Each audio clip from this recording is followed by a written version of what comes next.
Magandang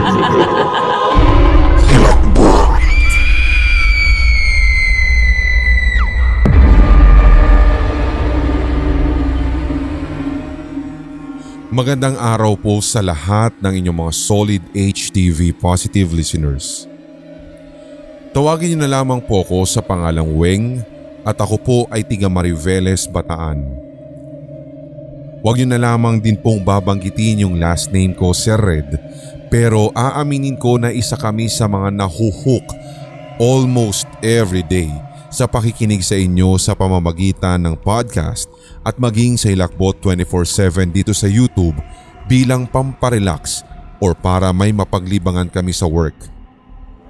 Isa po akong heavy equipment operator o excavator operator na madalas lang mag-isa sa trabaho at 8 oras na nasa loob ng unit ko at kayo lamang talaga, Sir Red, ang tanging kasama ko. Ibabahagi ko po sa inyong lahat ang aking karanasan sa isang sitio sa Capiz. Hindi ko na po kailangan pang ipaliwanag, pero sa tuwing nadidinig ninyo ang probinsyang ito, alam ko kung ano na ang nasa isipan ninyo.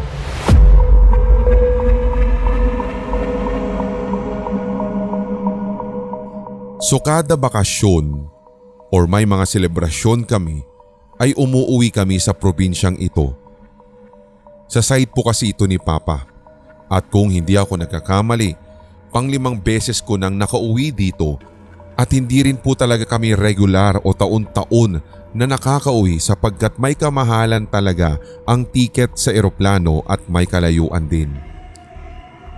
Hindi na rin po iba sa akin ang mga kwento-kwento patungkol dito sa bayan na ito. Hindi ko na lang po babanggitin, Sir Red. Bata pa lang kasi ako ay nadidinig ko na ang lahat sa mga kwentong ito at ang mga kaanak ko mismo ang nagsasabi tungkol sa mga aswang at iba't ibang elemento. Noong nakaraang taon, May 2022 ay may reunion kaming buong angkan habang isineselebrate din at the same time ang 86 na kaarawan ng aming lola. Dumating na kami sa bahay namin doon sa lalawigan at kinabukasan pa ang talagang selebrasyon. Naranasan ko to at ng aking utol na tawagin na lamang nating Oweng nung gabi ng kasiyahan sa garahe namin sa baba. 3 palapag kasi yung bahay namin doon at may underground pa nga, Sir Red. So doon nga namin talaga napiling pumesto para mag-inuman sa pinakaibabang bahagi ng bahay. So nagkakasiyahan kaming magpipinsan at halos mapuno namin yung 2 mahahabang lamesa sa inuman. Nung gabing iyon, habang nagkakainuman na ang lahat, may napansin po kaming magpipinsan na para bang may nagbubuklat o nag-aangat ng mga bubong o yero sa bodega. Ito pong bodegang ito ay sa tita ko na. Mini hardware niya rin ang kalapit doon at nakadikit din sa bahay. So nagtatanong ako sa mga pinsan ko kung ano yung tunog na iyon sapagkat curious ako kasi ang ingay talaga at hindi ito kalayuan sa amin. So pagkatanong ko pa lang, ang sabi nila sa akin ay hayaan ko lamang daw at huwag kong papansinin. Dahil nga sa medyo nakainom na at doon na nga ako nakahatak ng lakas ng loob, pinuntahan at sumama pa nga sa akin si Kuya Oweng at walang ano-ano, Sir Red. Talagang may nakita kaming isang malaking figura at hindi namin malaman kung ito ba ay isang aso o pusa dahil hindi mo mawawari yung laki niya. Sa pagkakarecall ko nga, Sir Red, habang isinusulat ko ang kwentong ito, para po siyang isang batang baka. Ganun kalaki. Sobrang itim at sa kung ibang kwento, ang mga mata nito ay kulay pula at nagliliwanag pero ang nakita namin ni kuya ko ay dilaw na mala-orange pa nga.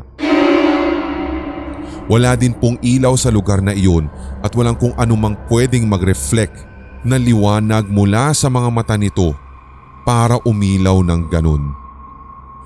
Sabay naming nakita ng kapatid ko at naramdaman naming pareho ang lebel ng hilakbot na hindi ko talaga inakala. Nagantayan na lamang kami ng kapatid ko sa paghakbang papalapit ng nilalang na ito. Pero nakita namin na nananatili lamang siya sa itaas ng bakod. Sa tansya ko'y 8 dipa ang layo nito mula sa amin.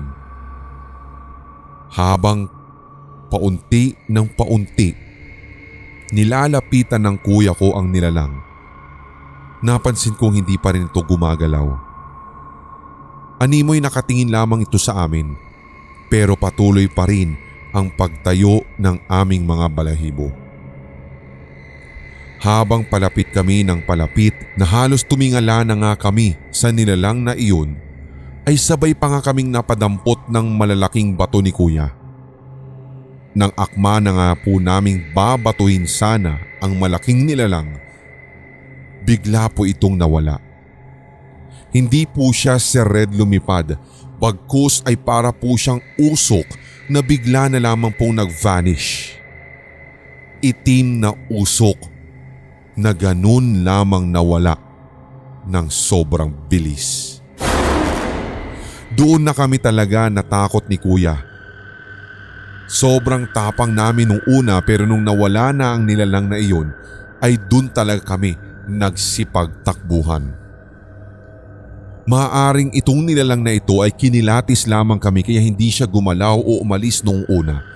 Pero nang makalapit na kami at nakaramdam na may gagawin kaming masama sa kanya, ay bigla na itong naglaho. Pagbalik namin sa inuman, ay inusisa kami ng aming mga ibang pinsan sa kung bakit nawala daw kaming dalawa at namumutla pagbalik pa.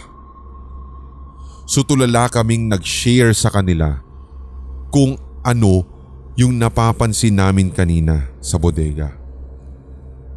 Kaya kami nawala ay talagang inusisa namin ang nilalang na aming nakita. Kumbinsido naman ng aming mga pinsan nang sabihin naming aswang ang naturang nilalang. Sinabi pa nga ng ilan sa aming mga pinsan na kung bakit daw kasi pinansin pa namin. Ganun daw talaga ang mga aswang, lalo at alam nilang merong dayuhan sa lugar. Nagtagal din kami ng ilang araw pa sa lalawigan na iyon, Sir Red. Pero kada gabi, napapansin namin ang kakaibang ingay na ginagawa ng mga baboy sa gilid ng bahay. Hindi po siya normal na ingay ng baboy. Parang may sumisinghot-singhot. Yun bang parang kakatayin na. Ganun kalakas ang nadidinig naming ingay. Pero sa pangambang muli kong makikita ang aswang nung isang gabi, hinayaan ko na lang. Takot man, pero pinipilit ko talagang makatulog. Naiwan pa nga ako doon, Sir Red, ng 6 na buwan. Kasama ng mga pinsan ko at lola ko na tiga doon lamang. So needless to say, ako lamang po ang dayuhan. Every night nasa mindset ko na baka babalikan ako ng nilalang na iyon na dapat babatuhin namin noong gabi na nakita namin ni kuya. Hanggang sa na-adapt ko na rin, Sir Red, yung nakikita ko sa mga tiga roon. Halos lahat yata ng tao o kaya naman yung mga kalalakihan doon ay may kanya-kanya po silang sukbot na binangon. Itak sa madaling salita.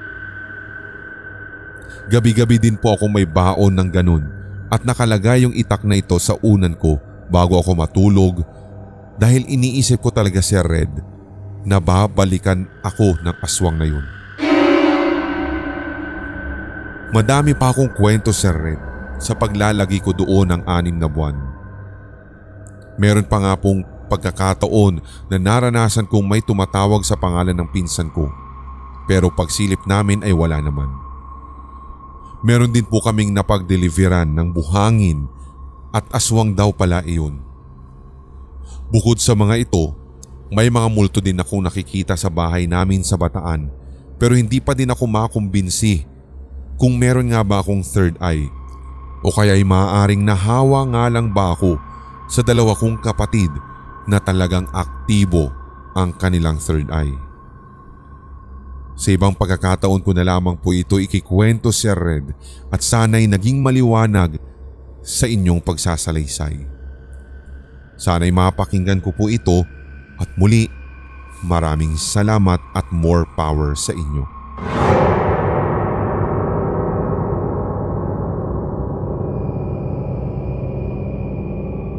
Ako po si Danny at ito pong story na ito ay personal experience ko. Noong bata pa lamang ako tapos yung kuya ko pa lamang ang naroroon nun. Grade 5 ako nung time na iyon habang si kuya ay second year high school at kasama pa po namin noon sina mama at papa. Natatandaan ko na mayroon po kaming pinuntahang lamay at isa daw po ito sa mga relatives ni papa. May kalayuan sa aming hometown, Sir Red. Ito pong lugar kung saan ibinurol yung relative sa side ni papa. Sa pagkakatanda ko nga noon, pasado 6:00 na iyon ng gabi, matapos po kaming maghapunan ay saka po kami umalis. Nang umalis na nga kami sa bahay, ako at si kuya ay naroroon po pumwesto sa likod ng sasakyan. Nung dumating na rin po kami sa mismong lamay, isa palang maliit at simpleng barangay lamang ito at puro taniman ng mga palay at tubo yung paligid. Meron din pong matatayog na puno ng mga niyog. Normal lang naman po talaga yung naging senaryo sa lamay. Maingay, kakape yung iba at madalas yung iba nga'y nagsusugal. Hanggang sa nag-decide na nga po kaming umuwi. Sa pagkakatanda ko rin, around 9 PM na nakalis kami doon. Siyempre, napasarap din yung kwentuhan ni na papa. Kumbaga catching up with the relatives din kasi. Malungkot man pero naging mini reunion din kasi nila yun. So ito na, habang nagmamaneho si papa, bigla-bigla na lamang po, on the way, namatay yung makina ng sasakyan. Same setup lang kami ni kuya at kami pa rin ang nasa likuran. May kaliwanagan naman din po yung dinadaanan namin sapagkat may mga street lights kahit na masasabi natin na rocky road yung dinaanan. So dahil nga namatay yung makina, lumabas si papa para i-check if ever man na meron daw pong sira yung sasakyan.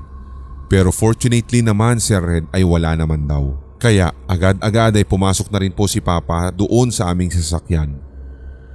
Habang sinusubukang muli ni papa na i-start yung sasakyan, kami naman ni kuya ay nagkikwentuhan lamang tungkol sa mga napansin namin sa lamay. Siyempre patawa-tawa lamang kaming dalawa. At the same time din kasi, Sir Red, ewan ba kung bakit parang halata o sinadya na doon talaga kami masiraan ng makina sapagkat doon sa mismong lugar o daanan na iyon ay wala po talagang ibang sasakyan na dumaraan at mapapansin sa buong kapaligiran na puro palayan, tubo at nyog at wala pong kabahay-bahay doon. Natigil lamang kami sa kwentuhan ng kuya ko kasi bigla na lamang po talagang tumahimik din yung paligid. Maging yung mga tunog na ginagawa ng mga maliliit na insekto ay bigla din pong nawala. Kaya doon po talaga kami kinabahan. Hindi ko din po alam kung anong rason pero bigla po akong tumingin sa isang partikular na nyog. Yung lokasyon ng nyog ay hindi rin din po masyado na malayo sa kalsada. Naaabot po siya ng ilaw ng streetlights at makikita mo talaga yung puno na iyon na malinaw. Pagtingala ko talaga, Sir Red, may nakita akong parang tao na nakakapit sa mismong nyog, Sir Red, pero nakabaliktad po siya. Yung ulo niya ay nasa ibaba habang yung paa niya ay nasa taas at ito yung nakakapit sa hindi ko malamang bahagi nung nyug na yun. Parang sasabog sa sindak yung dibdib ko noon, Sir Red. Gusto ko talagang sumigaw pero wala pong lumalabas sa bibig ko. Ang buong akala ko nga din ay nakita ito ni Kuya pero wala pala siyang nakita. Nagmamasid lamang siya sa paligid pero hindi niya nakita yung nakita ko. Kinalabit ko siya at itinuro yung nakikita ko. Ang akala ko nga talaga, Sir Red, ay tao iyon pero kasi sa itsura niya, nakahubad pero puting-puti yung balat niya. Nang sinubukan ko ngang aninagin ang kanyang itsura, ang napansin ko lamang ay hindi ang detalye ng kanyang muka, kundi ang kawalan niya ng buhok. Kalbo na nilalang, Sir Red, ang nakita kong nakatiwarik sa puno ng nyog. Akala ko nga nung unay dala lamang ito ng gutom pero sabi ko sa kuya ko, "Nakikita mo rin ba yung nakikita ko?" Marahan po siyang tumingin sa akin at makailang segundo pa'y tumango po siya. Pumikit na lang kami at nagyakapan na dalawa. Mabuti na lamang talaga, Sir Red, at bigla na ring umandar yung sasakyan at nagmaneho na rin papaalis si Papa. Nang malayo-layo na nga po, sumilip na naman ako at nakita ko po, Sir Red, na naroroon pa rin yung nilalang. Pero sa pagkakataong ito, hindi na siya katulad na nakatiwarik, kundi nakayakap na po siya sa puno ng nyog. Hanggang sa ngayon ay nananatiling misteryo para sa akin, Sir Red, kung ano yung nakita kong nilalang na iyon. Kung tao ba siya o baka ito yung tinatawag nilang tamawo. Basta hindi ko na po alam kung naaalala din ito ni Kuya sapagkat wala rin po kami pinagsabihan kahit si Mama o si Papa.